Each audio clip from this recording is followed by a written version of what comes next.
And ibubusa ko muna itong sesame seeds, linga.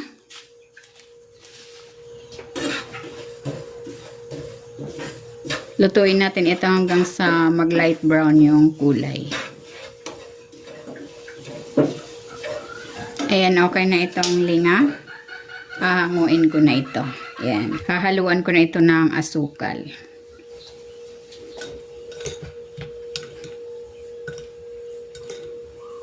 Ayan, okay na ito.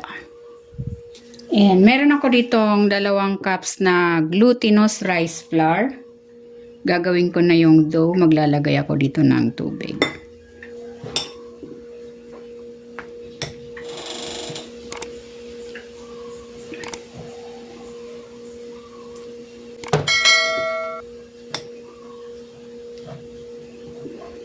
Ayan, gagamitan ko na ito ng kamay. Malinis na ang aking kamay.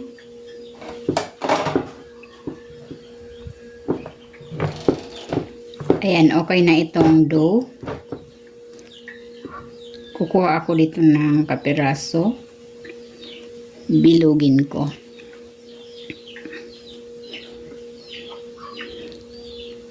Pahabain natin. Ayan, okay na yan. Then, meron ako ditong hiniwang keso.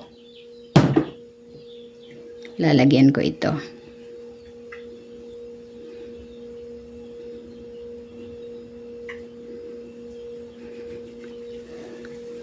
Ayan, ganyan lang.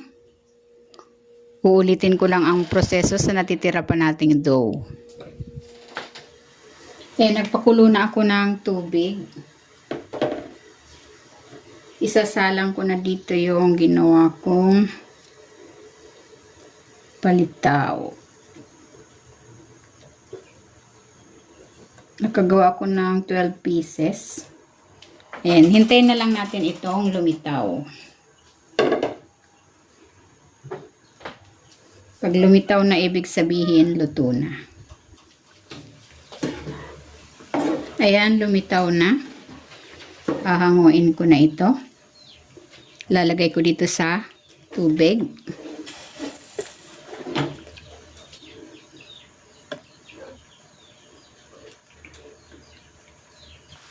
Ayan, meron ako ditong kinayod na nyog. At ito na yung prepare kong sugar and sesame seeds.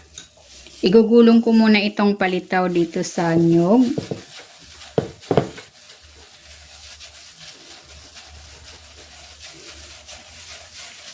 Ayan, okay na yan.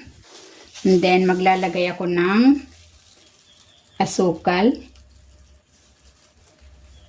Kung hindi pa kakainin, pwedeng late na to ilagay.